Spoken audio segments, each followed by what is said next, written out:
Hey, and welcome to HangarReady. How's everybody doing?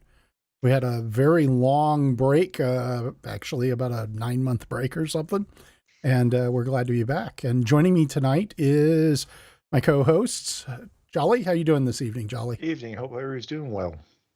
Great. And also is Turn, who's with us tonight. How are you doing, Turn? I'm doing fine. Hope everybody else is. Yep. And finally, last but definitely not least, is Namidius. How are you doing this evening, sir? I'm doing good. It's been a beautiful day. Good. I wouldn't know. I've been locked inside doing staff meetings all day. Haven't we all? Haven't we all? Haven't we all? Yes. So we've got an interesting show. There's a lot that's been going on here recently in Star Citizen, and I think we should just jump right into it. There's definitely some newness. Hopefully you guys are liking the new format that we have set up. I'm going to show off one little thing here really quick. And Joni, if you'll take us and let's say hi to Davidian's question there, or salute. I'm clicking on it. And there we go. Davidian, thank you. We now have the ability to pull up chat messages. So we can go ahead and hide that and go. So we'll get to questions at the end of the episode, but go ahead and put them out there. You can either chat in Discord or you can chat in our YouTube chat, and we can see both now and be able to call them up. So that's one of the things that we've done, including the new studio background that Joni did. And if you haven't watched her studio tutorial video on YouTube, you should take a look at what all goes into putting this together. But without further ado, segment number 1, Siege of Orison. It was wow. I mean, there's no way other to describe it than just wow. Finally, Star Citizen being what we had dreamed of Star Citizen as far as ground combat goes. Jolly, what were your initial thoughts of Siege? I'm not a massive FPS player, but this one was really entertaining. I was very happy with how they laid it out. I liked how the stages went through, how you had to work your way through the whole thing. The AI still is not completely intelligent, so that helped us out quite a bit. But it's a great for organized group. I don't care if it's only 5 people or 50 to get through the operation itself, get over to the platform, and kill off the main boss. But I thought it was a very well established mission for organizations to do, or groups of people to do. Yeah, it was definitely great for our organization. We ran a number of very large groups, including one that was more than 40 players, I believe, or right at 40. And it went real well. So, Turn, you probably ran it even more than I did. What were your thoughts on Siege? Well, I'm an FPS convert now in Star Citizen. I wasn't really into it, as Jolly, alluded to as well from the beginning. But I really, really ramped up my liking the FPS play within Star Citizen. And if you followed this show in the past, I'm a big ship driver. That's usually what I talk about a lot. And so now I'm really hyped about it. I followed it from the PTU testing up until they launched it in PU. There was some initial concerns with it when it rolled out, and having to do with ganking and things of that nature. I thought CIG did a fantastic job in trying to address those concerns and not dial it back so much to where we couldn't have fun in it. But it was a really good fun time. And last but not least, Nam, I know that you ran it with us a couple times. What were your thoughts? Well, overall? I actually played it more in PTU than when it went live. So I think there was a lot more ganking and stuff like that going on in PTU, which is fair because people are supposed to try to break it as much as they can there. Sure, that's the reason that they're all jerks and idiots. No. The thing is, they initially build it as this PvE event, even though is anything PvE in a sandbox game. You can't really say that. There's always the possible element of player on player. The antisocials will find a way to grief. That's just at the end of the day, antisocials will find a way to grief people. There's no way around it. And they have made some adjustments to address some of the initial issues. It's not impossible for people to do that, but it got a little harder. And honestly, I very rarely saw actual ganking going on once it went live. Most people were having too much fun, or the gankers just got bored, Right. or they got cornered. So it was a lot of fun. I wasn't very optimistic about it at first, but it's probably the most well done event they've done to date. So I agree completely. So, Taryn, you actually wrote this segment. Well, thank you for the lead-in, Jay. So I'm going to ask you some of these questions just to get us started on the roundtable. And Okay. can you kind of go over what the premise was of this? I mean, largely for most of us that are FPS guys, we don't care what the premise is. Just tell us who to shoot. But there Well, was kind of a cool premise that they had. What was it? Well, it was all tied to, I guess, the celebrations. If you go back to the Week. annual, the IAEA was held there, et cetera, et cetera. And so the lore piece of it was that Nine Tails. If you don't know who Nine Tails, what the organization is, it's the pirate org that finds itself in Crusader, and they wanted to get back at Crusader Industries, and so they took over 4 platforms outside of Orison, about, I think it was 35 kilometers or I so, think it's 100, almost 100. almost 100 outside of Orison proper. And there are 4 lieutenants that of the Nine Tails and 1 big boss that decided to do this raid. And the big thing was they have the ID friend info inverters that they've set up, so you can't fly into it. And I thought that was very genius by CIG, and part of the, really trying to focus it down to field combat, ground combat. You couldn't that's the 35-kilometer bubble that was around the area. You couldn't fly into it. And so the idea was that you had to take this one lone shuttle out to a platform and work your way through 4 platforms of exceeding complexity to find the lieutenant, get the code, turn off the inverter for that platform, move on to the next platforms, all the while at the very end find the heavy transport or some transport to fly the last way over to the admin platform, which is the final platform, to take care of the final lieutenant and the big boss. And there was a one side quest that really wasn't published out there a whole lot. I think it was discovered as you moved along by accident. I don't know if it was by accident or what, but if you were a suicide guy, you could take a shuttle to the admin platform at the very beginning, turn off the data thing, and everybody gets go cash. But it was really, I think, well designed. I'm like Nam. I didn't think it was going to work at the very beginning with all the platforms and the shuttles. And there were some, and we'll get into it as we talk about it. There were some issues and some cautions and things that they probably need to look at and work on, in the future to make it better. But for the most part, it was a fantastic, well-designed mission. But that was the premise. NPC pirates take over. You got to take out the pirates. Turn off the inverters. Everybody wins. Everybody gets rich. We're good. Oh, I completely agree. Nam, what was your impression there of kind of going through it the first couple times? Like I said, I was pessimistic at first, but especially talking about the shuttles. Each shuttle is basically another choke point where people could be killed and stuff like that. And but it largely wasn't a problem after a while. Trying to remember what they did exactly. They might have adjusted some barriers and stuff at the exit, so it was a little harder for someone to be out of sight and take out people as they come off the shuttle. Not that it's impossible, but it got a little better. But I'm trying to think. You couldn't draw your weapons till you got out of the shuttle on the first platform. Well, I think that was to keep from some griefer with a pistol in the back shooting everybody as they were trying to get off the shuttle. Exactly. And it's just, you gotta have trade-offs like that. I mean, you feel a little exposed and you gotta walk a few feet away from the shuttle before you can even pull out your rifle. Yeah. So you do feel a little vulnerable until that point. Yeah, well, it was kind of like you're wearing the hospital gown out to the daggum place. Don't even get me started on those guys. So let's talk about, the first platform there had this bar that was maybe 100 meters in, and there were constant spawns on the left and right. And I can't tell you how many hundreds of noobs I saw come running through there and get slaughtered and never made it past that, just over and over and over again.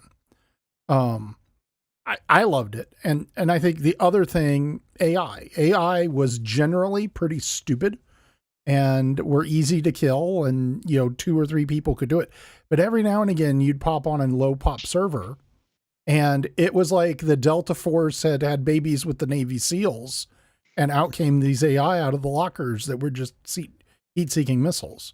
And Turn, you were on one of these servers with me. I think you and I were on one of the first ones when we discovered it. Yes. Yes. And there were 4 of us on a team, and we were in a big fight constantly, just trying to stay alive and heal people. Yeah, I'd never seen AI in Star Citizen actively envelop you and feint and then swing. How many times, Jay, did we say, "Hey, they're swinging left. Hey, they're swinging right. Oh, we got fire coming from the rear." One would rush you. And one would rush you while the other ones were swinging left to come around, and you would swear. I mean, we were sitting there going, these have to be devs. They cannot be AI. I mean, the devs are controlling these dudes. Okay. But it wasn't. It was low pop servers, and it allowed the AI program to fully run without the actual load of the server on it. So it was exciting to see. Not when you were getting shot at, but it was exciting to see. Well, and so the one thing we learned from that was silencers are your friend. Yeah. You don't go out without a silencer on your weapon anymore. And so we did all this work charting up how much damage using a silencer over a compensator gave us. And all of a sudden it was like, well, it's like 20% damage. You're going to have to hit them with one more bullet out of your FS9 to kill them, but it's worth it. It's worth it to just be able to sneak up and move and shoot and not have to worry about them enveloping you. Yeah. So that was really idea. Go ahead, Nam. I'm sorry. It's a good idea to keep a silencer or 2 in your pack. So if you pick up a rifle, slap it on there and go. I mean, we figured that out. Many times I picked up an FS9. I wish I had a silencer on me to throw onto it. Every time I went out to there, I had a 3X optic and a size 2 silencer on me in case I needed to pick up a FS9 or a P4. And then the other thing that we found that was really helpful for small teams was lasers. The ability to flip those on and point at stuff and circle it and go, hey, right there is where I want us to go, was huge. I mean, it was things you learn from having to be in combat for 3 hours straight. Mm-hmm.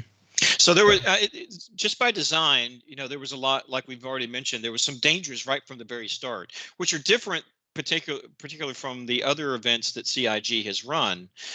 We all remember Xenothreat, and there's danger in it, but it's not from the very get-go. So when you get off of that platform, like we said, there's multiple funnels and kill zones as you move through the entire complex. Your spawn closets are around every corner. I think, that became a term that's entered the lexicon of how we operate as an organization now. As we move through bunkers, as we move through places, we're looking for the spawn closets. And then the other thing was, just when you think it's so safe to go back outside the building, they've already spawned again. They're ready to hit you again, unless you complete the objectives that you need to complete for that platform. So that meant that if you were in a group that decided to skip something and you were coming on as a follow-on, you may have to face the same, ninja NPCs that the rest of the group just decided to walk around. So it's really well designed from that. Which is kind of the weird part. You could sit there if you want to and just go get yourself a good protected position, looking at a spawn closet and just wait. It'll take a while. They'll all come out, or the door will open. You start killing them right then and there. They'll start coming out. They'll start shooting back, but you can kill them off again. Basically, if you long as you take call to arms. Yeah. You're gonna get 500 credits every time you kill one of these guys. Just sit there and keep popping them off. Well, that was another thing I learned on the. Go ahead, no, after you. No, just they've designed this thing for. Especially when those 2 spawn closets are there, especially if it's going good, it encourages you to keep going because as long as you hang there, they're going to keep coming at you. So, I mean, some people are like, take it slow, wait till the area is clear, then they move on. That area is never going to be clear. The game definitely pushes you, keep going. Yeah, you don't want to stay there unless you know what you're doing. Right. I mean, you can't, one or two people can stay in that little first area in the bottom where it's dangerous, and you're fine as long as there's one or two of you that know what they're doing. But you definitely, if you don't know what you're doing, you're going to get swacked there pretty hard. I'll be honest with you. There were a lot of mornings where I got stuck on a work conference call or something, and I needed to, I just had to sit there and listen. And I'd get on, go to that very area, but get up in a overlook position and just sit there and kill the bad guys as they've pulled out of the closets, getting the call. And I would get, 80,000, 100,000, 120,000 in call to arms credits. And then the mission would pop and I'd get another 250 to 350,000 just sitting there. And the thing I do is I would bring, people would die, and I'd, go down there and heal them, and so that they could keep going. And it was a lot of fun, and we got some new members from that, I think. Matter of fact, I think one of them may be watching right now. Yeah, we got some new ones. Yeah. Yeah. So there was some, particular keys to completing the mission. We've already talked about, going in a group. We found that out. You can do it solo. I know of members in our organization that did it in a hospital gown and got all the way to the end. I mean, seriously, folks, there's something wrong with them. and you can do it. You can do that. But its ideal setting is about 10 to 15 people in fire teams to maximize your ability to clear the platform. Okay. That's really what it's designed for you to do. And so in that case, it is a really good crucible for small unit tactics and small unit leadership. So if you're an organization that's out there and you're looking, what can I do to help hone in my ability for my people to operate in a small unit piece, run this mission when it comes out again, because you will either figure it out or you will get slaughtered in trying to work through it. The other thing is, as Namidius had mentioned, it's a race. Okay, you have to move quickly to clear the platforms, to secure the transport so you can get to the end, and we'll come to the reason for that in just a little bit. But it is kind of a race. And the last thing I'll say as a key is location. Make a map and use it. Okay. Yeah. We had the benefit of working through the PTU and running it over and over and over again. You learn the building letters, because one thing I will say about CIG, the maps are really good, but there's not anything else besides that little map. There's nothing that you can't look up on the side of the building and it says A or B or anything like that. You have to know relative to how you're looking, and without a ground compass, unless you have the ability, you can't tell relative. Let's not turn into Josh talking about targeting pods. Well, I'm not talking about targeting pods. Go ahead. Sorry. I'm talking about, something like a compass. So unless you have that ability to take that map and then relatively look at the building and decide, just like Jay was saying, spin your laser up there and say, everybody go that direction, please. So look at it and make sure that you know that. How many people ran Siege out there and didn't realize that you had medical beds in some of those buildings that you could heal up to a tier 3 injury? After figuring that out, we mapped those things out the next day, so we had all that stuff.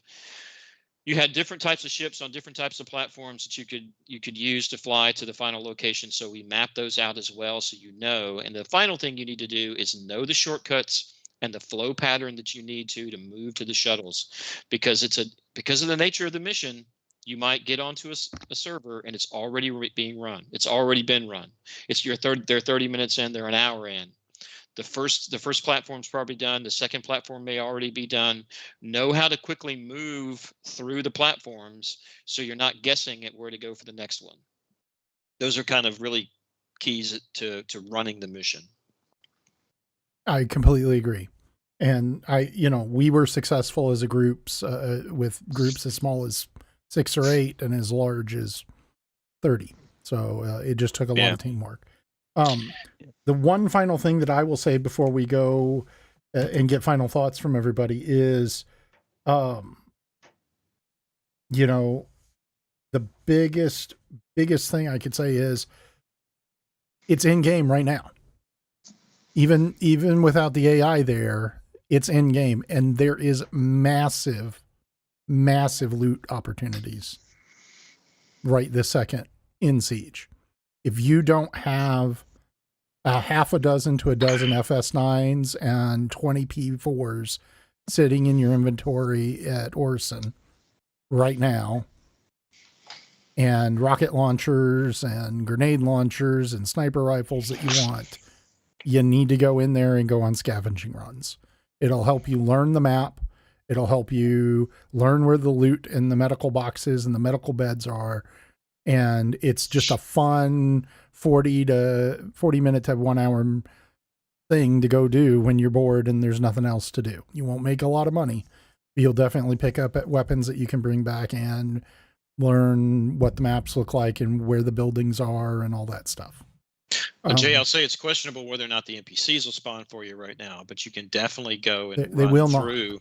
Yeah, they won't. There's you no can go NPCs run. there. So the gathering of weapons he's talking about is go to the bunker missions, do the bunker missions, and gather the weapons that you need. No, there's a ton of weapons in loot boxes. Really? Right now. I just did it yesterday. Well, there you go. Yep, there are you loot get boxes. trespassing for going there? Nope, you get it restricted, but there's nobody there to trespass you. You'll definitely see the flow of the mission and find where all the locations are. But we should talk about some of the cautions that happened. What are some of the cautions? I think we might have mentioned most of them, but what are some? We should talk about it. The number one caution is chuckle-headed players, and chuckle-headed. I'm being nice, okay, when I say that, because this is a family-oriented show. All right. Somewhat. We don't want to use too many 4-letter words. Chuckle-headed players can ruin your playthrough with this, and what I mean can by that and will is number one. The number one thing they do is they try to fly them daggum ships before they turn off the inverter for the platform. And what that means is the turrets and the missiles of that platform will blow them up out of the sky.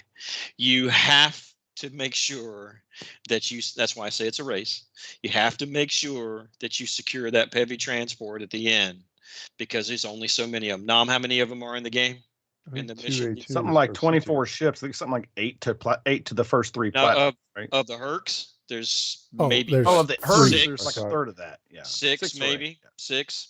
So if you blow all those up, you're going to have a hard time on the other end making sure that you make it. What you're left with is Pisces and MSRs. The MSRs are garbage. Okay, that's one of the other problems with it. The MSRs are really only good. It's not. It's ions and MSRs. The ion, you can at least drag, the AI NPC ships over to the platform once you've converted, you turn off the inverter. But the MSRs are practically worthless in this. The Pisces they're not maneuverable enough to evade, and they can't tank enough damage to make them like the Hercs. Yeah. The second chucklehead problem is that they stick to you like glue. Okay, when they figure out that you know what you're doing, you won't get rid of them. All right.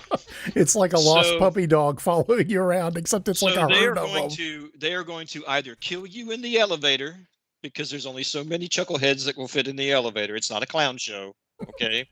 And a clown car. They'll either kill you in the elevator, or they'll do the last thing that we've talked about. They're not using suppressors, and the aggro is real. So they will go by, and one of the things that we learned as an organization, and Royal and Jonesy and all those guys that are out there, if you're listening, Ben, I'm giving a big shout out. The big shout out is don't shoot unless you absolutely have to, because once you learn the flow, just bypass them. Just bypass them. But the chucklehead in your group is going to start shooting from 150 meters, okay, with a compensator, and they're going to draw everybody over to you. They're going to stick on you like glue. And then it's going to feel like the Mogadishu Mile at that point. Yeah. We had one guy, I'm not going to say that the fire team that I was in, they know exactly who I'm talking about. At the very end, we revived that dude 3 times. The last time I told them, I pulled rank and I said, if he goes down again, we're leaving. Okay. We're not going to revive him again. because he brought everybody over to us, and it just makes for a less than positive experience sometimes. And there's a fine line between getting people and coming with your group and then just, getting rid of the chuckleheads as best you can. The elevators will kill you. Okay. Oh, yes. And they are a major bottleneck in the design of this. And so CIG, if you're listening, can we have some outside stairs or something, dudes? I mean, seriously, have you ever been to a place that didn't have some stairs? Not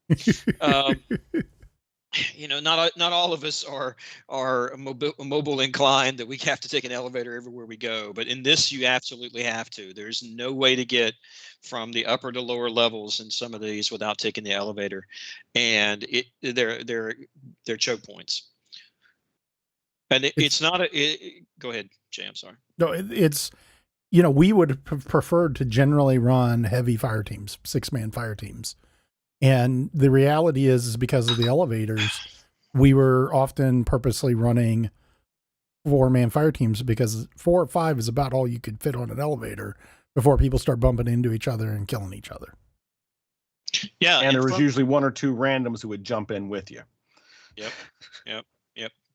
And from this siege is how we worked into our, dare I say the doctrine word, the D word, into figuring out, hey, you figure out how we're going to go in an elevator, you announce it, and you stick to it every single time. That way you know where you stand in that elevator, but it really only works for about a 4-man fire team. Because once you get 6, you play the pinball wizard inside the thing.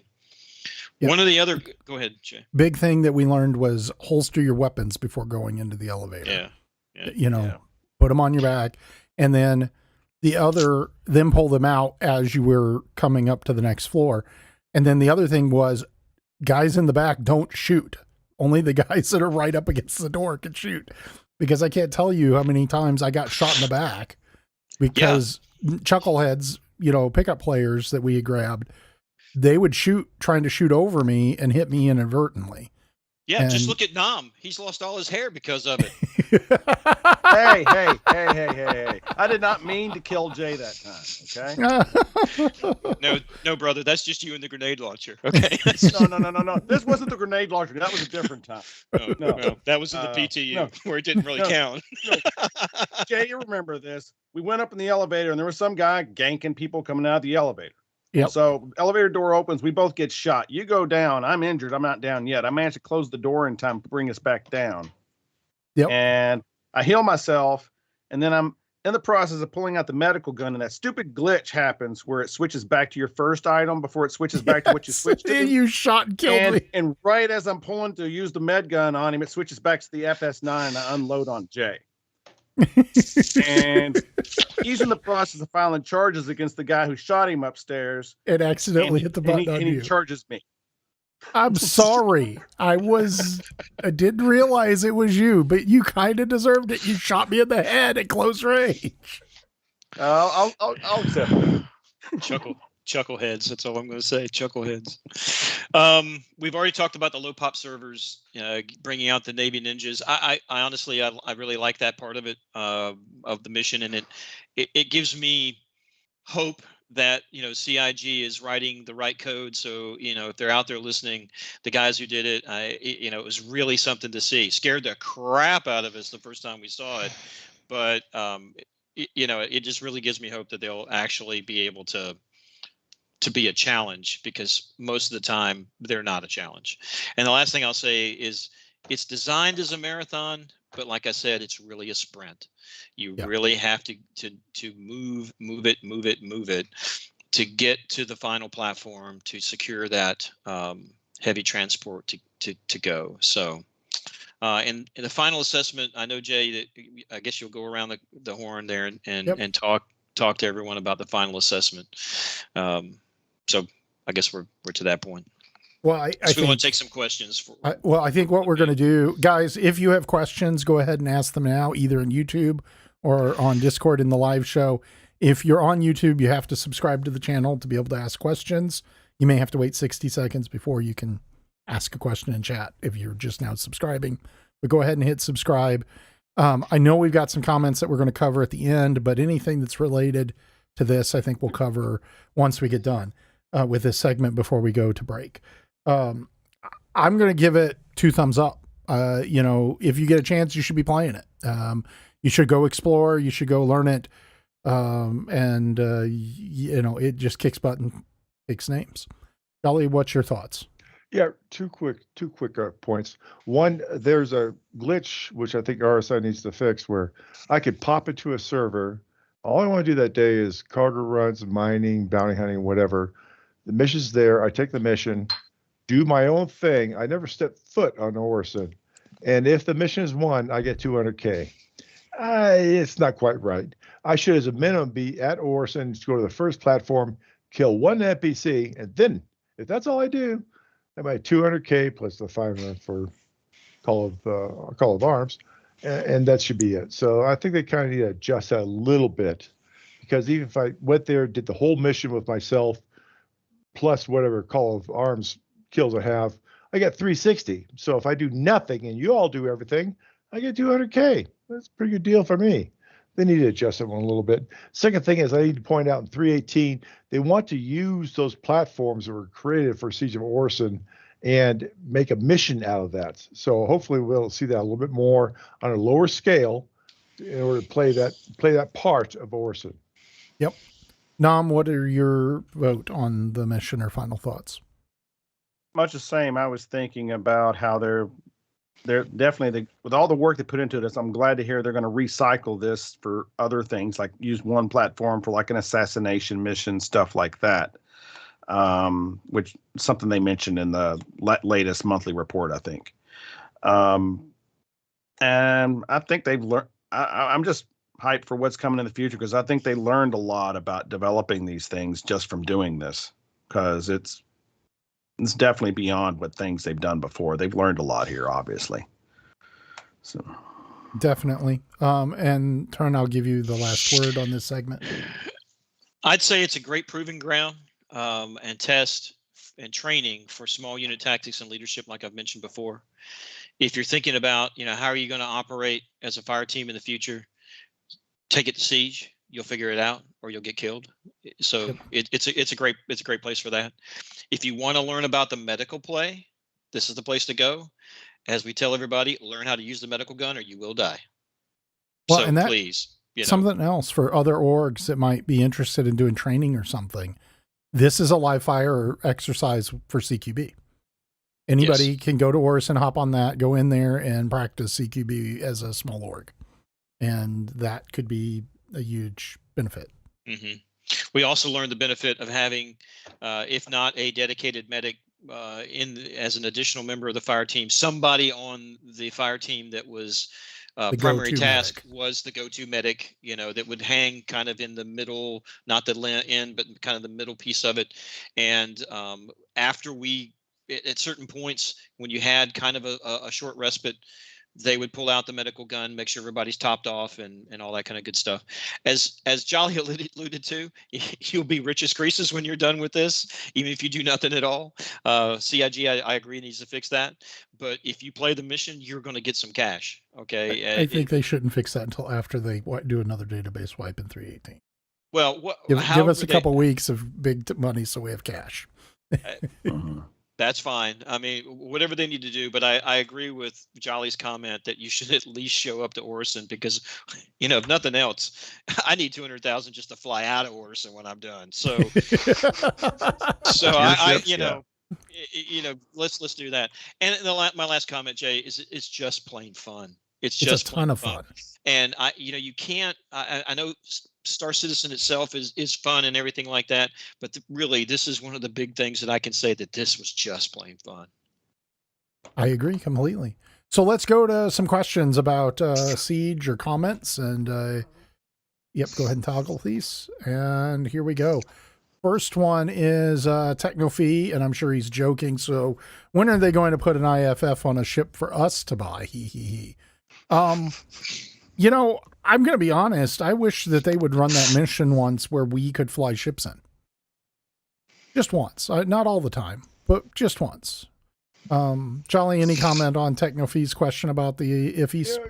Well, it's meant to be an FPS mission, not a flying mission, with I the know. exception of that little part at the end. But if we could fly ships in, we could. It's too overwhelming. So no, keep it the way it is. Just one time, it would be so cool to do air assaults. That's all I'm saying.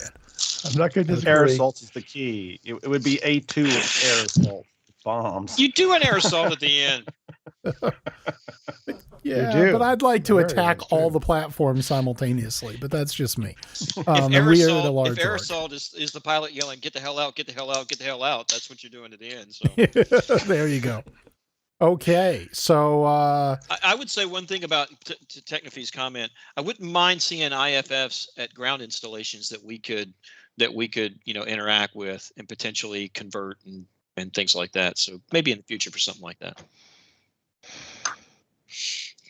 okay, and next question is from Traveler, who is a new junior staff guy. He's a prospect going through his staff training with ADI. And he's commenting that basically anything under 60 on the server means that you get to meet the Navy SEALs / Delta Force love childs in Siege of Orison. I think that's an accurate way to look at it. That was somewhere around 50 to 60 is anything under that. They're pretty rough. Any comments or thoughts? Okay. It's pretty accurate. Mm-hmm.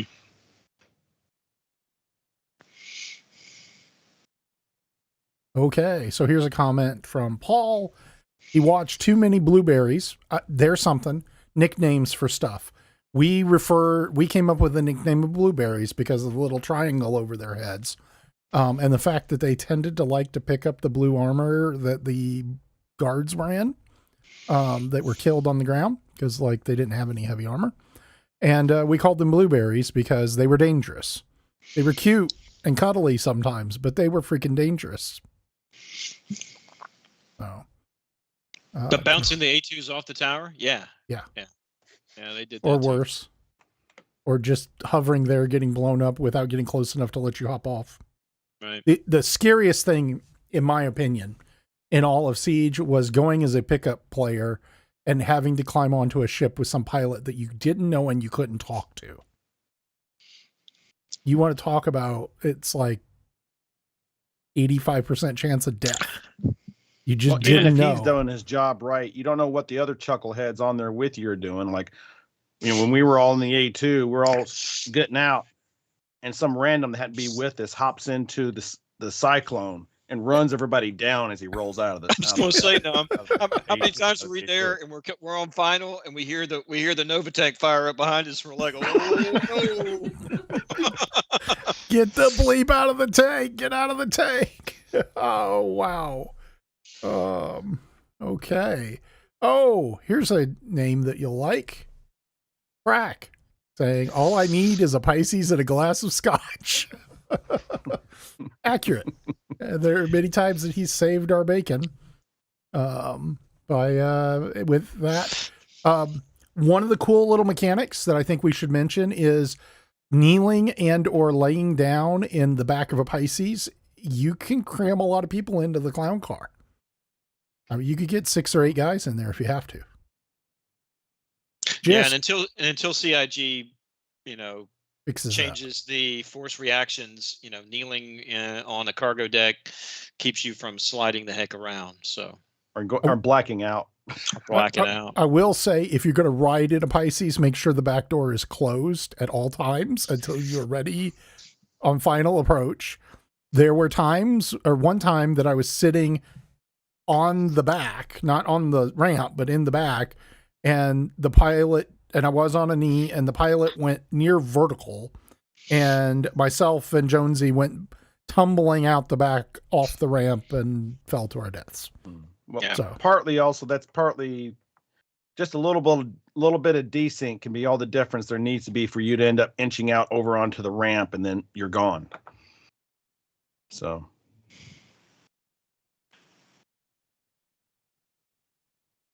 okay. All right. Well, that's Hold on Orison. 1 second.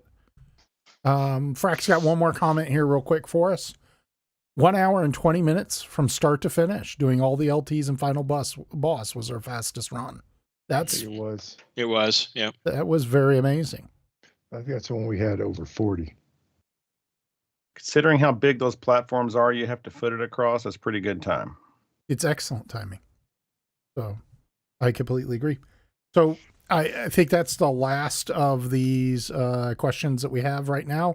We've got some other questions up here, but we'll save them for the end because they're not directly on point. Guys, real quick reminder, we've got 16 people watching right now. Go ahead and subscribe to the channel, and that way you can chat with us or hop on the Discord server for HangarReady, and you'll see the URL fly by. And join us for chats, ask us questions. We'll be back in just a couple of minutes to start on segment 2.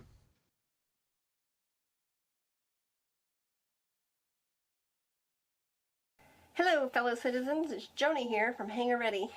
If you've missed any of our podcasts, check us out at youtube.hangarready.com to watch previous episodes. We also have tutorials on how to play the game. Please like and subscribe on our channel. See you in the verse.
The verse is unpredictable and dangerous, but it rewards those who are prepared. Armor, weapons, and equipment, the Armory has all the information you need to stay ahead and never be caught off guard again. Visit the Armory at armory.thespacecutter.space and never worry about equipment again. Fly safe, fly ready, and I will see you in the Armory.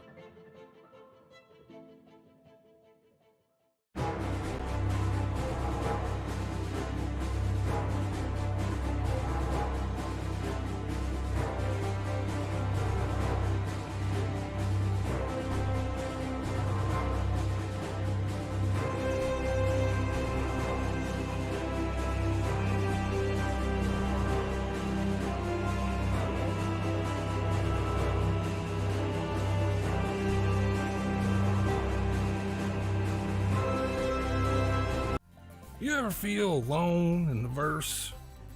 Need someone to lend you a hand? Join ADI. Go on now. And welcome back for segment 2.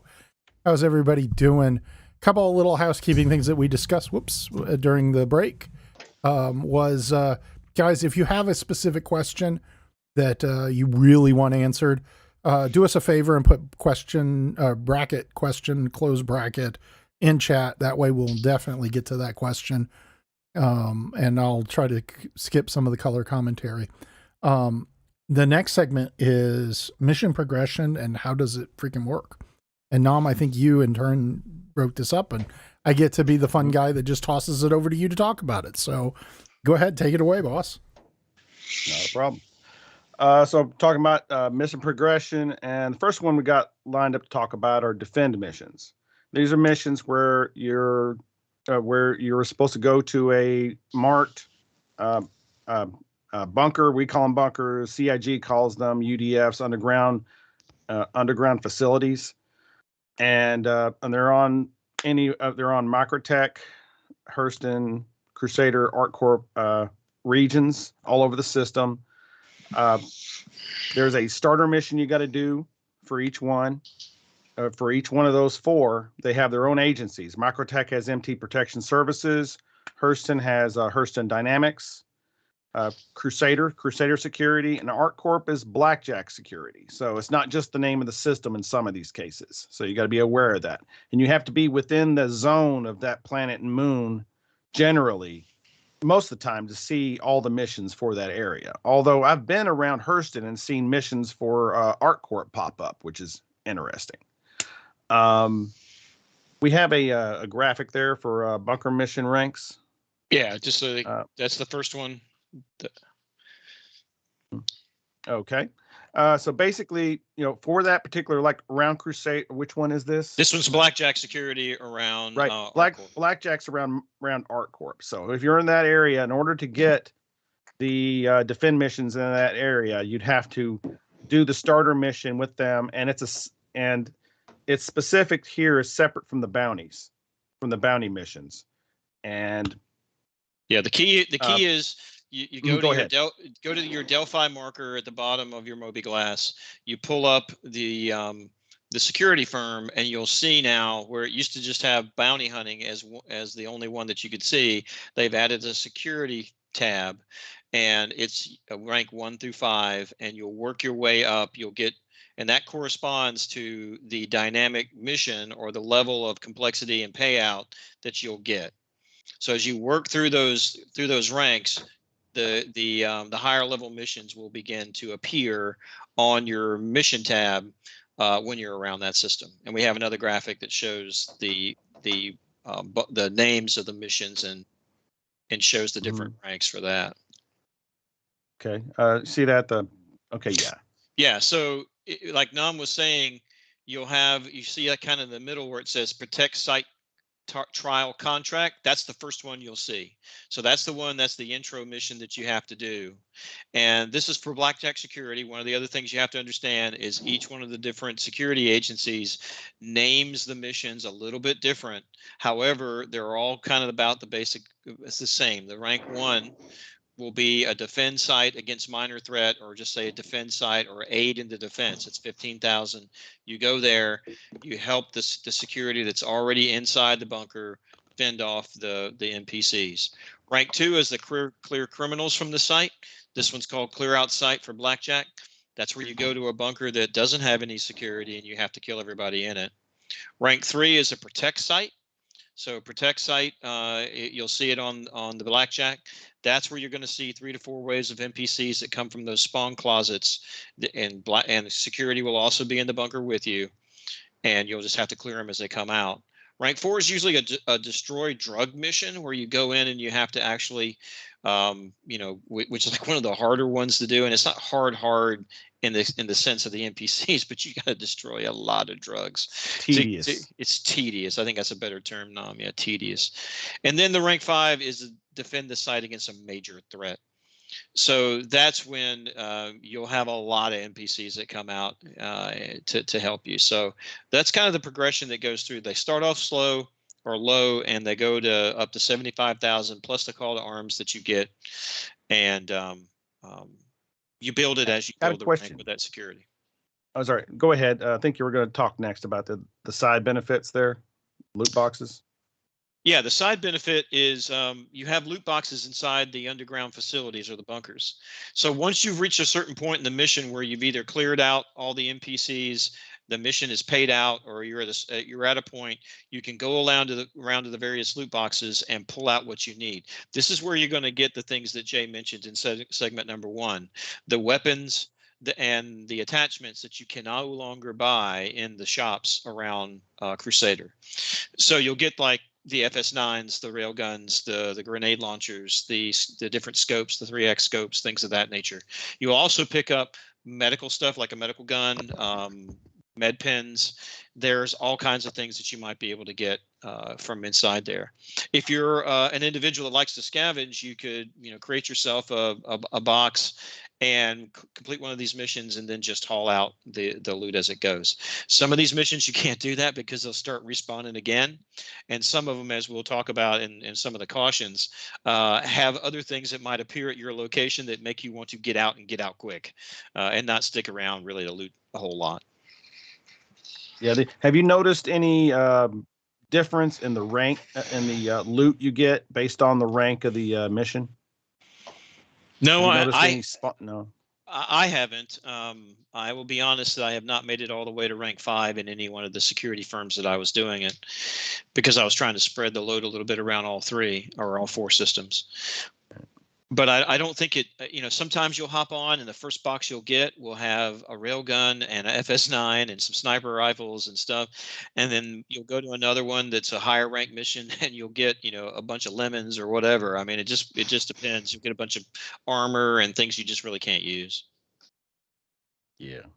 Well, one thing to keep in mind is the loot tables for those underground bunkers are the same no matter what mission level you're on. So it's just pure random luck what you get out of those That was my boxes. question. So that answers Nom's question. No, it doesn't matter what rank you're on. Yeah. Yep. We got a couple of cautions. So some of the cautions for the underground facility ones, they can become quite chaotic in the higher rank missions. So make sure you mark your target and avoid hitting the security.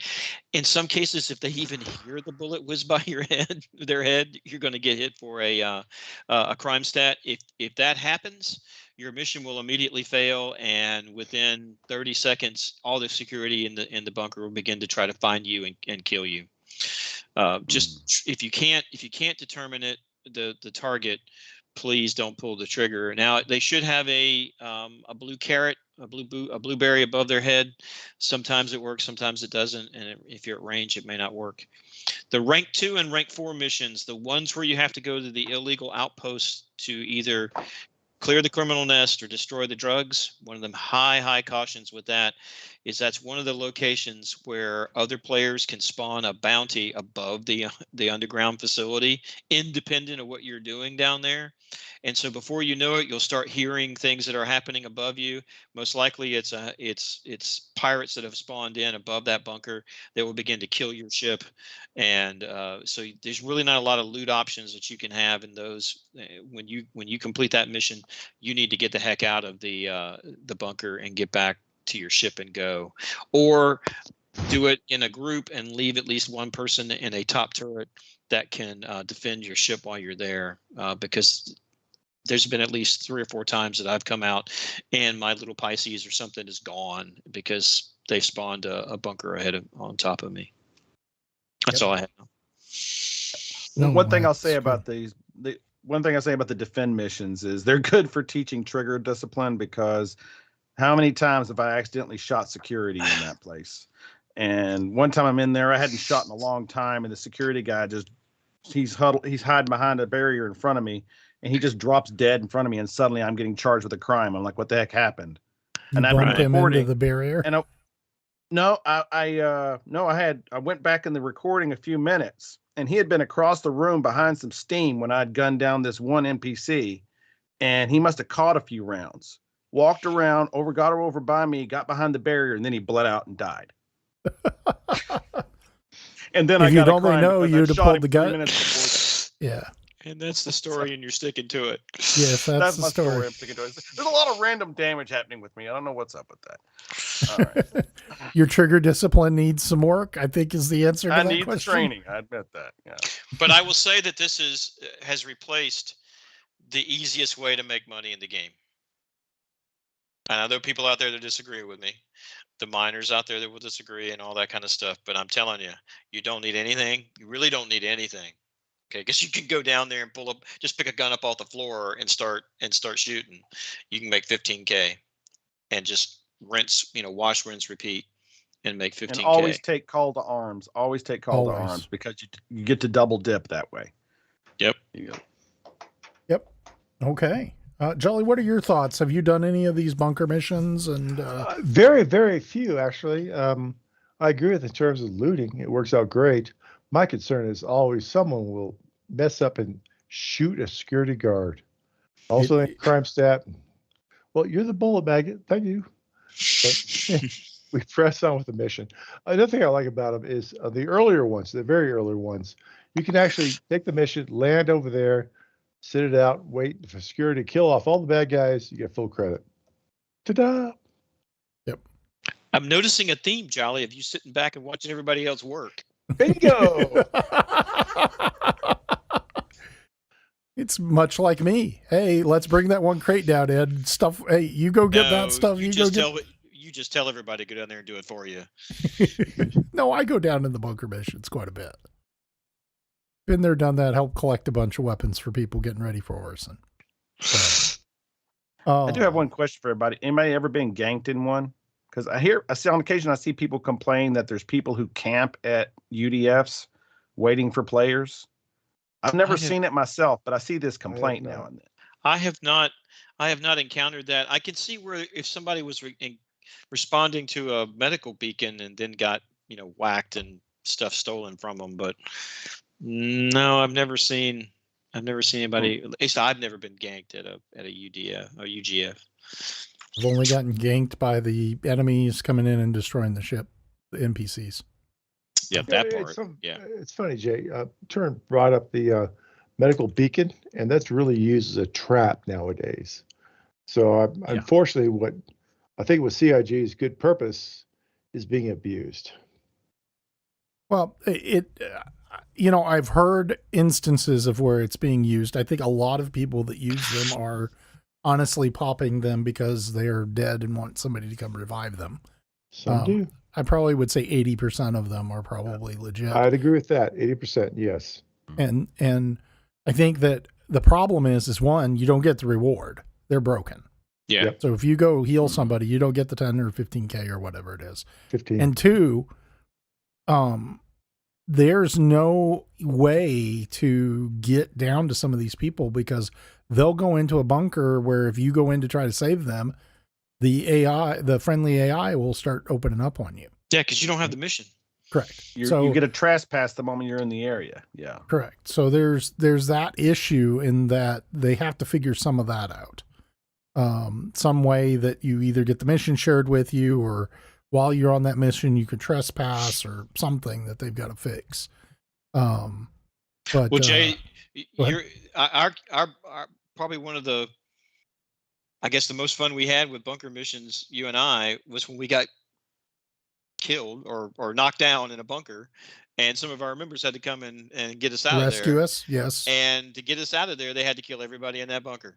And then we spent we spent the an next hour getting rid of over at SPK stats. getting our crime stats wiped. Well, y'all did. I didn't have a crime stat, but the rest of you guys did. It was we slaughtered so many guards because they kept respawning and coming out on us, and we initially started to try to do the clear the crime stat there at the site, and all of a sudden it was like, oh crap, well this isn't working. The guards are spawning too fast. We're getting crime stats too quick. So we had to go over to SPK, and it took like an hour to clear all of our crime stats. I probably had something like 12 homicides on my list. That's going to be changing in 3.18. Oh, yeah. Where we're only going to have SPK, and it's not going to be as easy to do. Nope. I'm looking forward to it. That's a watering hole for us Lions. I see a lot of positives for that. Yeah. So I'm going to be looking on how to make that the jolly way of doing things. I'm just going to sit back and watch somebody else do that. In 3.18, so I don't think it's the place to go anymore to clear your crime stat. But that's going to be the only place. Get rid of the others. They said they're going to get rid of it. Yes, but SPK is going to be out. They're getting rid of all the others. Backwards. Still do it. It's just more challenging. SPK will be the only place where you can go. I'll kill off all the UE, then I'll go in and clear my crime stat. Well, that's so the new what they have it's going to generate a bounty mission for you as you start doing that. So what they have announced for 3.18 is all the other places to clear crime stats in Stanton are going to be turned off. The only place to clear your crime stat will be at SPK. And it will be patrolled by UEE forces, and if you get there and kill UEE forces, it'll generate a bounty mission immediately for people to come kill you. Wow. The end goal is to create another jump town type situation where you have spontaneous groups of players going against each other. All I can say is I can hand mine like a mow. Okay, so that's how I'm getting my crime stat cleared. But that place is going to be hop. I know some people in our org that are salivating for 318 because of that. They cannot wait because there's going to be air combat there. There's going to, everybody's going to come in with the crime stat trying to get there to clear it. And there's a ton of fighter pilots that are like, yay, let's do this. Now, the one thing that they are doing different is CS2s are going to be like CS1s where you can go and get them cleared at the terminals for paying a fine. So it'll just be CS3, CS4s, and CS5s. So, Nam, you might be better in the future there, being able to pay off your fines. Yep. Yeah. It's definitely a better option than learning not to cause accidental damage. Okay. Let's move on to the next mission type. Do you want to talk about delivery missions? Let's skip. We also bounty missions. We've had start those on for bounty a while. missions. Yeah. My bad. Yeah. Bounty missions. They haven't really changed much. They've been this way for a while. They're given out by the same 4 agencies that were listed before for the defend missions, but it's a separate progression tree as far as reputation with them and ranking up for the higher paying missions. In addition, there's a 5th agency, the Bounty Hunters Guild, that you have to build up reputation with. And each level of that increases the risk level and the payout for the type of mission you're able to get. Low risk, very low risk, medium risk, and then going up all the way up to extremely high risk. All right. Was it ERT? I think they call that. And but then it's like that's just one part of it. Then your reputation with the agency for that particular planet area determine at a certain point you start getting bonuses like 10-20% of whatever the payout is, because that can be lucrative as well. So but what you do around Crusader is not going to increase your payout around Hurston, so that's something to keep in mind. And there's usually there'll be 1, 2, 3, 4 ships over either in space or in atmosphere over either an outpost, a cave, or a wreck site is usually the reference point. Sometimes you can QT to it if it's an outpost. Otherwise, you may have to burn a few 100 kilometers after you drop out of quantum. So that's something to keep in mind with those. And you're going to want to make sure you're in something that isn't going to be a pig in atmosphere, because you're going to be, if you're doing these regularly, you're going to be in atmosphere a lot. And some ships just suck fuel like crazy and they don't fly well in Atmo. Though most of the time you can do pretty well with what's your go-to for bunker missions, Jolly? I mean for bounty missions in those areas. Warden is what I use normally. In Atmo, Vanguard is the king of the day in 317 too. Yeah.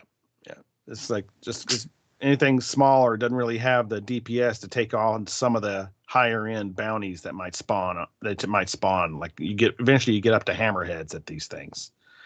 And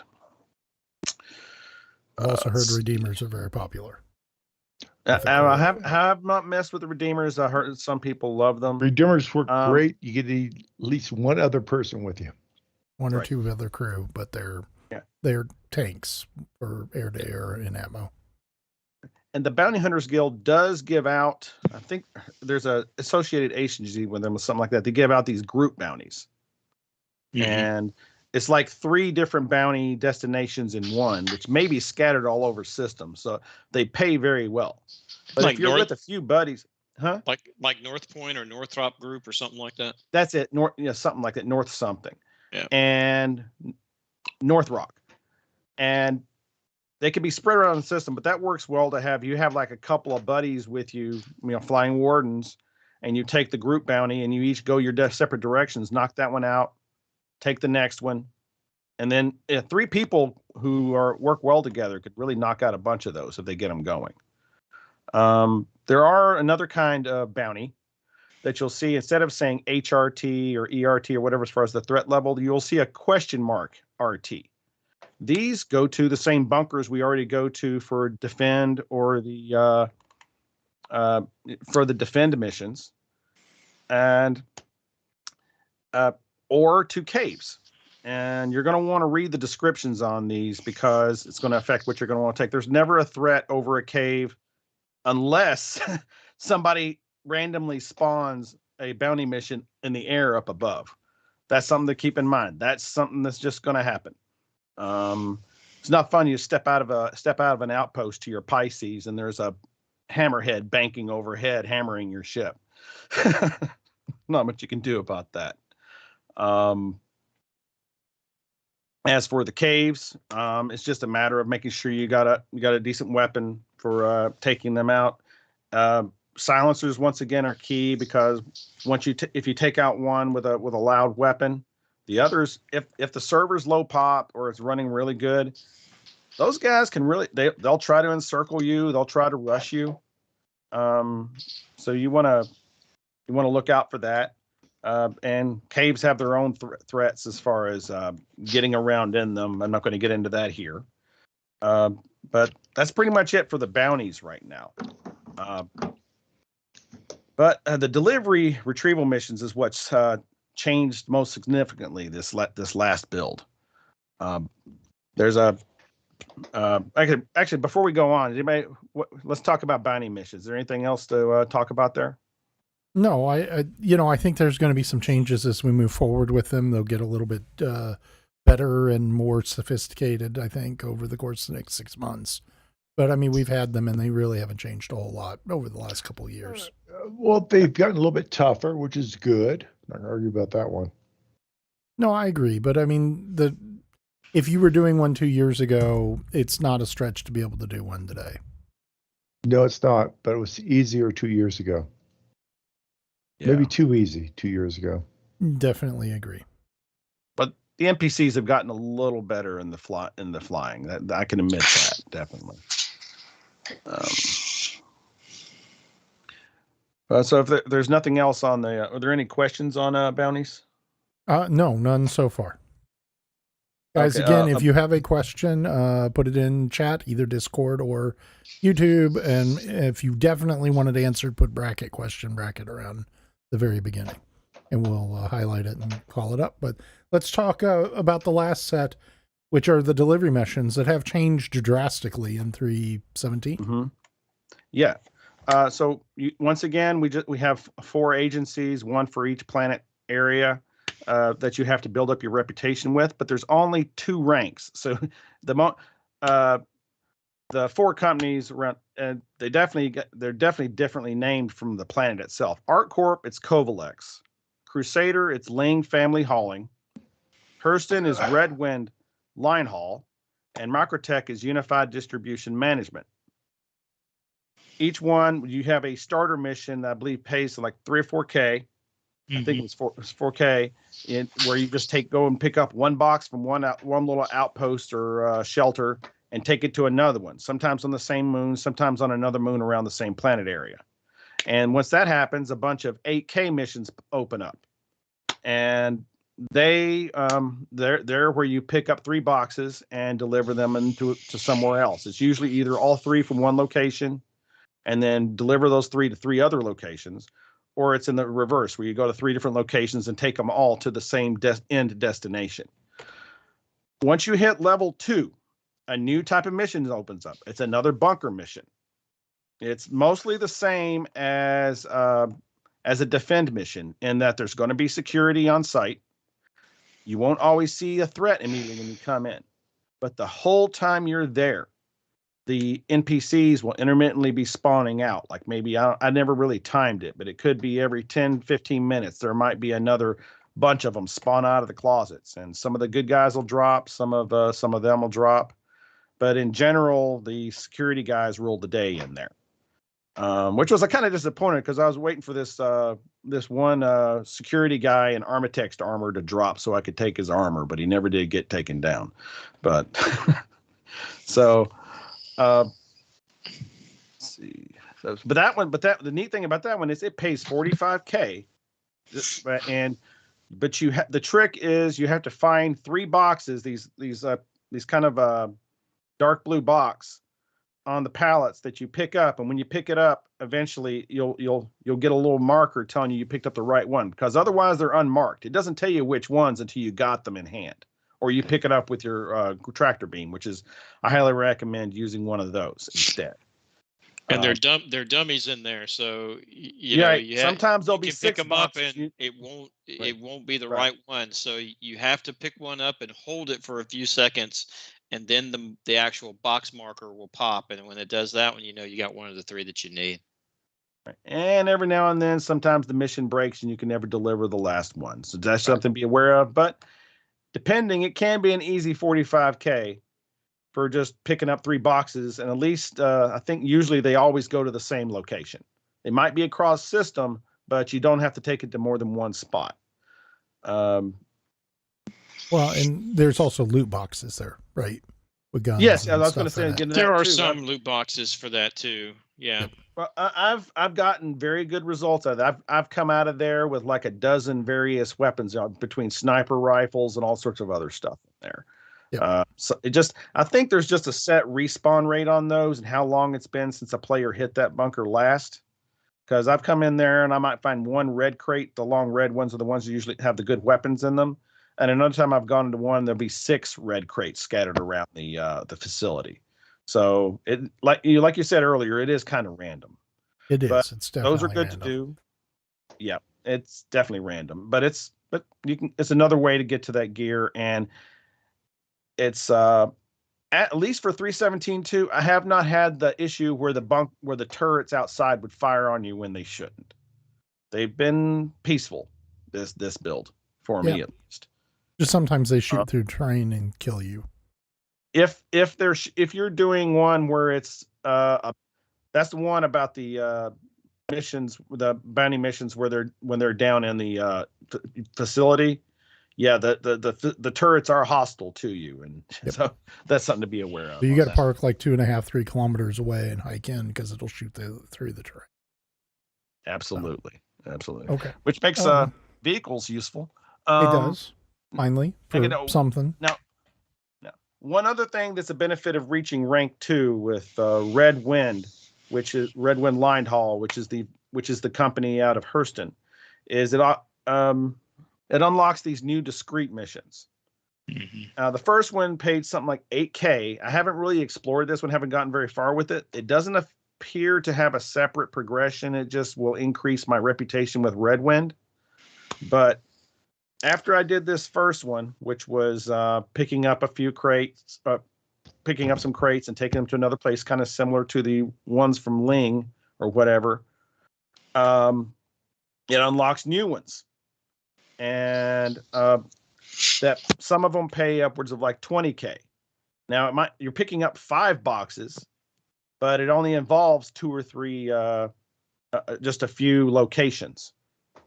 So I'm not for sure where this progresses. I haven't seen how many, because they can be kind of tedious. But if you enjoy kind of quiet little gameplay like that, where you're just running boxes from point A to point B, it might be worth something pursuing and worth doing. But okay. Now, the other new thing they've added is there's a 0G derelict reclaimers. Is basically, they're pretty much intact.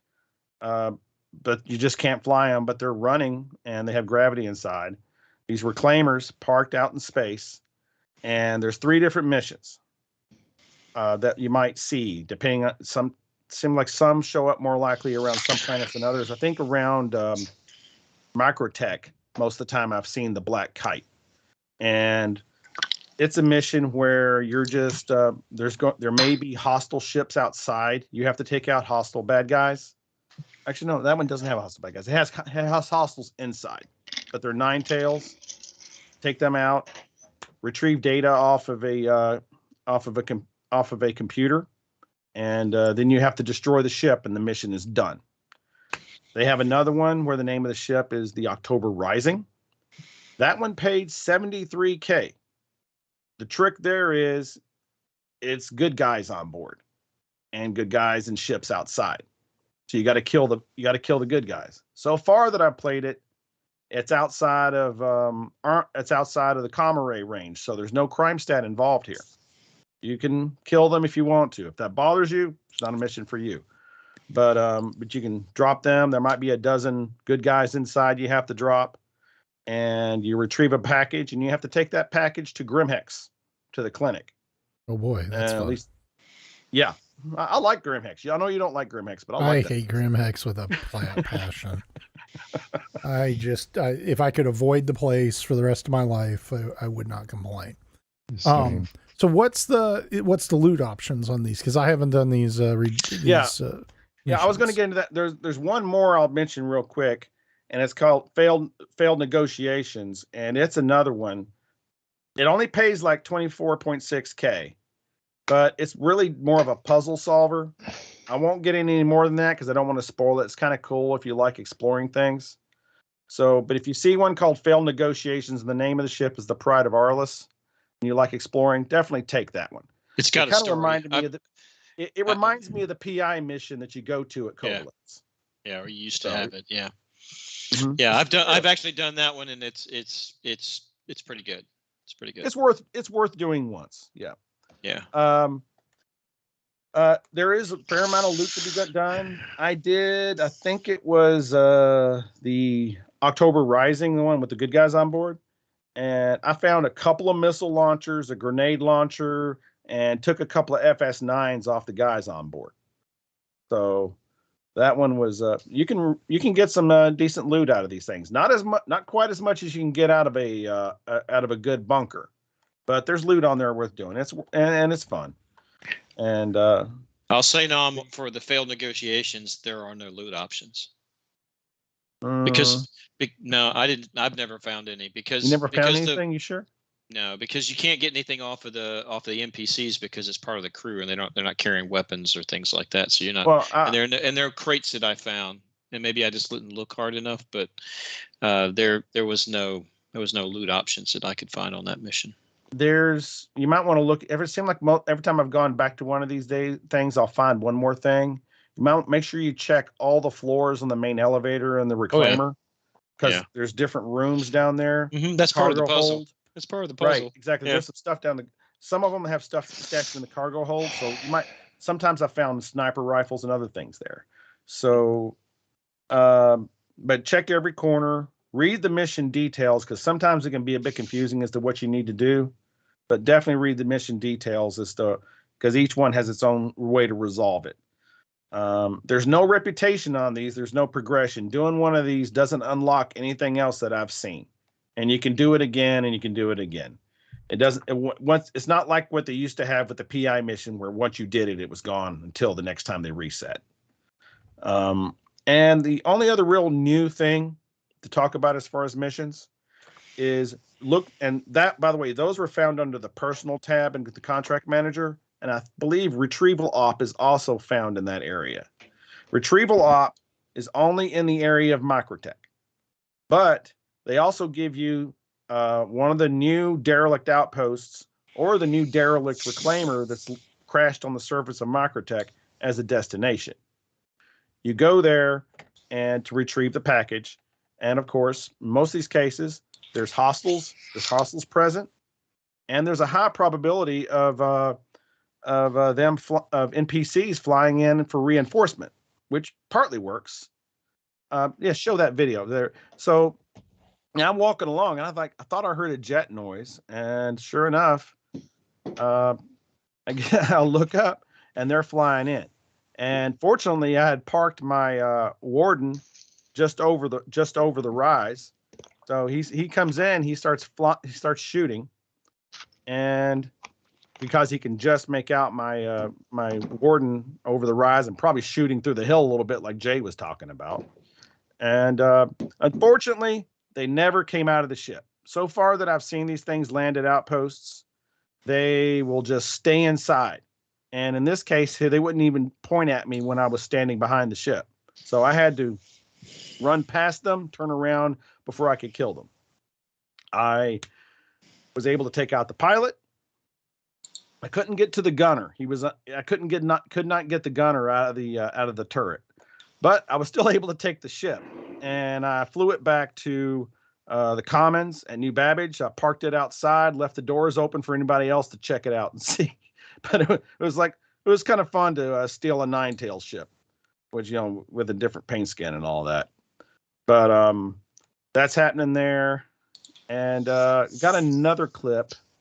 Was at nighttime, where a few of us in an exploration survey, we were checking out a site, and I wasn't even expecting this to happen because I hadn't seen these things in a while. And he came in, was shooting up our ships here just off screen. Okay. Sorry, go ahead. I was just talking to Joni about trying to make it full screen. Okay, what's the size of it?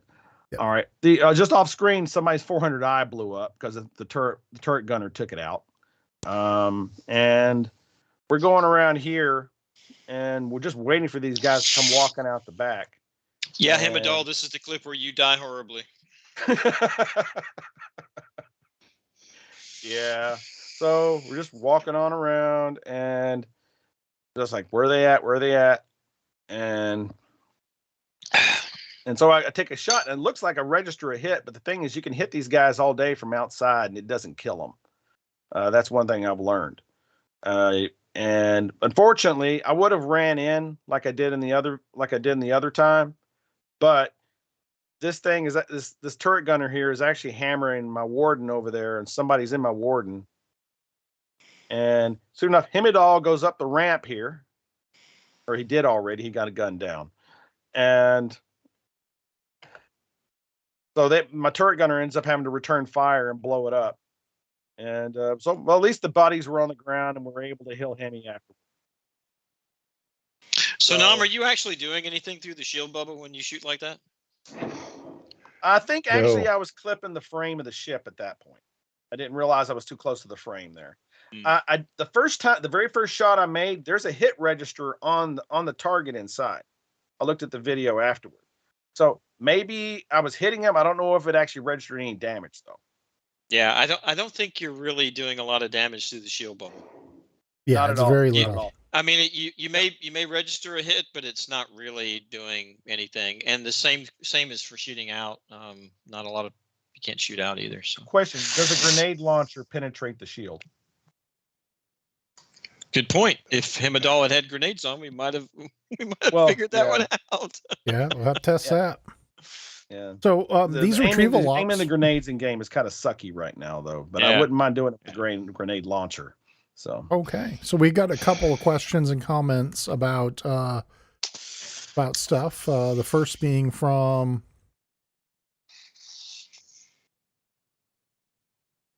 hold on a second. Here we go. Question from Paul. I've had to gun down a whole bunker to pick up folks because security is trigger happy, and then run to SPK and clear crime stat. Yes, we've all had to do that at one point or another in this patch.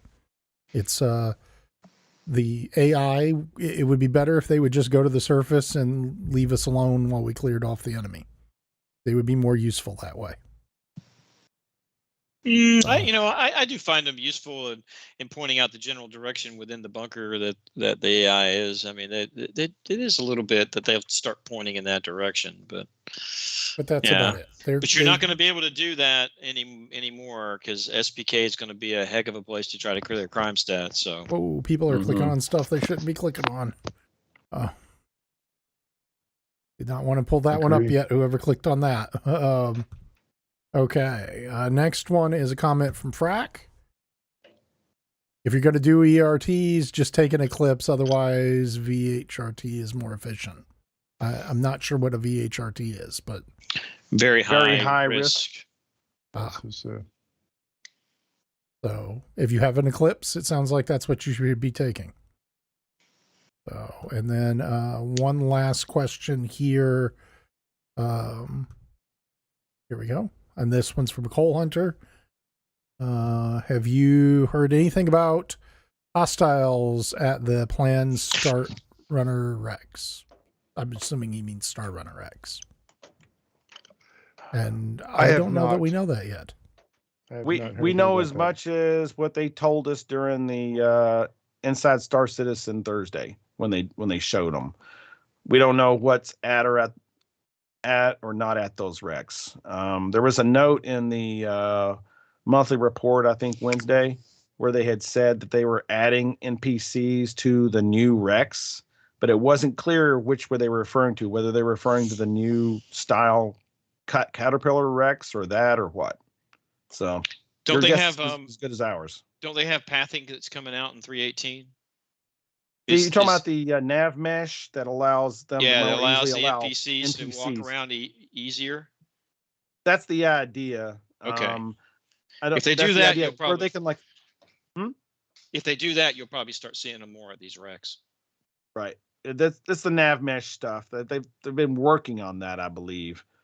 But that's what even allows them to have them at the colonial outposts walking around. Right. But Although yeah, I've never but actually eventually seen they'll them be walk able around. to. Right. Huh? I've never actually seen them walk around at the colonial outposts. Yeah, because I it's have. I've seen them patrol. Okay. Oh. Yeah. Okay. And last but not least, a question from our beloved Dixon. What about going in with an EMP to take the shield down so that you could shoot the guys? I'm assuming he means in that landed Cutlass Black, where you were shooting into it and the shields were problematic. Could you just EMP it and shoot? Probably, if you drop the shields, I probably could have. Yeah. Yep. But that's a specialized ship that probably is. But one thing one thing I've learned with this is that if you're going to these places where where these sites where there's likely to be reinforcements flying in, it gives a value to having a ship that can carry a vehicle. So you park over the hill and then you roll the vehicle in. And then you might be able to use terrain to protect the vehicle, because the vehicle is going to come under fire too when that ship flies in. I've never seen them target ground vehicles. Really? Okay. The hover bikes, yes, but not wheeled or not an vehicles. Ursa. Haven't seen them do it. That's silly. I'd love somebody to actually, show me a video was, of that. No, you're right. You're right. And I think there was even some notes about NPCs recognizing vehicles. There was something about that coming in 318 somewhere in their development. What I want to know is, why not railgun for the win? I mean, That's true. Yeah. Railguns. If we had one, yes. yes. I mean, definitely. I don't need to worry about nobody dropping in trying to fast rope on top of me, and I got a railgun, so whatever. That's on my list of things that is a must-have when going after these sites. Is somebody's going to have a railgun, maybe somebody with a grenade launcher for boarding one of these ships. So. Yep. I'd be curious to see if the grenade did anything or if it blew up on the shields. Hey, science. Yep. That's definitely something to go test. Okay. I think that covers the questions related to this segment. We're going to go to a short commercial break and we'll be back with you guys in a couple minutes. Look forward to, if you've got questions, now's the time to ask them. General Put questions. them in chat. General questions, anything you want answered, now's the time to ask them. We'll be back and we'll answer those questions for you. See you in a few minutes. The verse is a place full of pirates, outlaws, and danger. And all of us get stuck in bad situations sometimes. Here at ADI, we have each other's backs, so you're never alone when things go from bad to worse. Join now and stand with us.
And welcome back to HangarReady.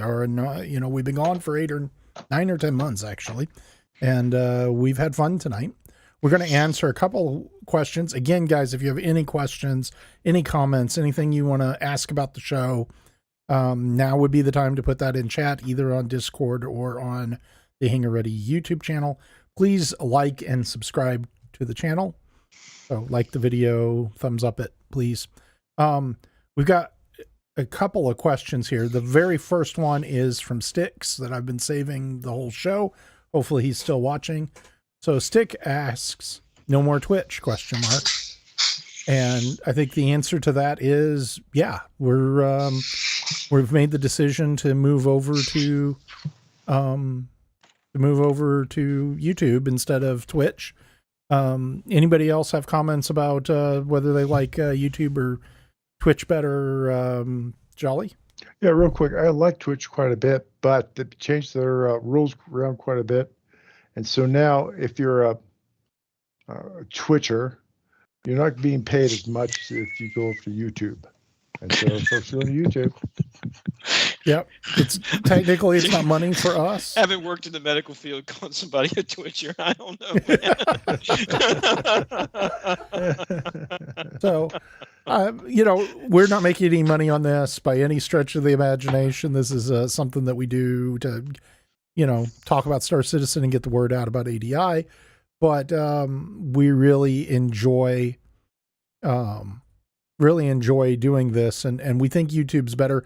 One of the big things is that when we recorded on Twitch, we had to record to hard drive a copy of the show, and then Jacqueline had to edit it and upload it, and it could take us a week or two to get around to that. This way, the whole show will be up, and then we'll upload segments over the course of the next couple of weeks. So, Turn, are you happy with the YouTube decision? Dude, I am like not a techno dude, so you do like the new chat system where we can pull up questions. You said show up at X time, I'm here, so whatever. Yeah. But no, I do like the formatting and all that kind of good stuff. So, and the fact that you can get the video up right after the show, that's good. Yep. So within the next hour or two, if you miss some of this, it'll be live and ready to go. Okay, we got our final question of the night from Mr. Axehead. What should I focus on in a build to be able to run Star Citizen smoothly on my end? I really want to be able to run this smoothly. Diamond mine. You need to make some money, brother. So a couple of things. A lot of the slowness people have is from the servers. And you could have the biggest, baddest computer on the planet, and there's nothing you could do about it. So, because it's server issues. Server slows the frames down. My experience on building computers where we're streaming and capturing footage is Intels are better than AMDs because Star Citizen is single thread limited, and Intels have much higher single thread clock rates. You definitely need an i7 or better. There's some really good deals out there if you hunt for them on 10th gen and 11th gen Intels. Believe it or not, a 10th gen Intel 900K and a 12th gen Intel 900K have almost the exact frame rates under Star Citizen. And the 10th gen is about a third the price, motherboard and CPU. Go ahead, Nom. Yeah, I last chest checked the other day, and like the 10900KF is still on Amazon. And it's straight from Amazon, not from a third party, for something like $275 US. And you can find the regular K in some cases for $240 on Amazon. So I'd also advise 32 RAM, M.2 SSD if you can. Well, M2 or an SSD. SSD, period. Yeah. Preferably M.2. And then the big thing is a decent graphics card. And the truth is, if you're running 1080p, 3070 or better will do it. If you're running 4K, you're really in 3080 or 3080 Ti territory. And even then, you're still making compromises. Yeah. You're still making compromises. So 4K monitors, it's just too hard to push Star Citizen, and you're going to need a monster of a machine to do that. I would encourage you to stick to 1080p unless there's some reason. So Max, I think go ahead. No, 1440p seems to be the sweet spot for a lot of people. It's like, especially for like a 27 to 32 inch screen, 1440p is great. I mean, it's, you get up to that size screen with 1080p, and you can start to see some issues, but you don't have to have 4K. Definitely agree with that. The game's just not ready for it. So Mr. X said, or Master X said, did we answer your question? Is really what's up? And we'll have to wait. So we have one last comment here that I want to leave us with, which is Thunderheart ADI has officially taken over YouTube. I agree. ADI has officially overtaken YouTube. So, and we're enjoying it. I think we've had a great show. Guys, the one last thing we want to talk about real quick, roundtable, is Citizencon is October 8th. That's 4 weeks from today, roughly. We will be doing something special. We don't know what it is yet, but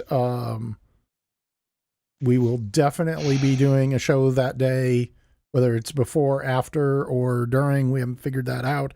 We may be doing a couple of shows, and we've got one last question here. Catfish Hunter asks, do we have any predictions for Citizencon? Here's my prediction. They won't be on time, and they will not follow the rundown that they give us precisely. That's my prediction, because that's a safe bet. And mine is Tony Z will talk twice as much as he gets the segment for us. I know he gets twice as much. He'll talk as long as he wants to talk. They won't stop. That's right. Yeah, that's right. Correct. So, no, I think rumor has it we may be getting a pyro fly through of some sort. So that would be the big thing. That's on the website. I don't know if it's I mean, it'll be whether or not you get it, if it'll work or not, but it's on the website. They've already posted the topics. They just don't have the schedule for it. Yeah. So, and once we have the schedule, we'll know what to do, and we'll go from there. But we'll definitely do something big for that day. We just have to get all of our ducks in a row. Okay. Nom, any last words before we cut out? I'm just glad we're back. I like talking about this stuff, and I'm looking forward to seeing what we see when Citizencon happens, and that'll be great. I hope everybody liked listening to us talk about this stuff. Oh wait, hold on. Quick comment back from Mr. X said, or Master X said. Do it again. Hold on. 1 second. I got to click it again. There we go. Sorry guys, I'm still learning how this works. Thanks. I'm more interested in CPU and GPU side, as I haven't heard too much. CPU side is, in my opinion, if you want to stick with Windows 10, get a 10900K or a 10700K. If you want to go to Windows 11, get a 12900 or K or a 12700K. That's really the best CPU, and it depends on the monitor you're running. Axe said, if you're running a 1080p monitor, then a 3070 or 3070 Ti would be plenty. If you're running a 4K monitor, you're going to have to push up into the 3080 Ti space. And I think, Nam, you would agree with me on that. Yeah. You don't think the 3060s are good enough for a 1080p player? No, I don't. Not for Star Citizen. Not for Star Citizen. Okay. They just are about everything else, but yeah. Even a 3070 is running 95 to 100% utilization. It is not, the server is not the limitation. If you're running a 3070 Ti, and you're running like a 10 series graphic or CPU, 10,000 or 900, 10,850, whatever. The CPU and it's the server is your complete bottleneck. There's nothing else slowing your frames down. Even though people get fooled by the 3060s that'll have more VRAM on them than the 3070 does, but that doesn't matter. It's other factors on the card. Processing throughput. The more RAM helps with other things, and definitely if you were going to try to build a computer that you were going to 4K game on, the more VRAM is huge. But if you're running it as a 1080p or 1440p, The 3070 will outperform the 3060 Ti in most cases. Okay. It just depends. It's what other games you're playing, all that stuff. How much can you afford? But for Star Citizen, a bog stock 3060 is going to be a bottleneck today. And Ghost Knight has this comment. Hold on. Sorry. Sorry, let me go click it again. Wait. Sorry.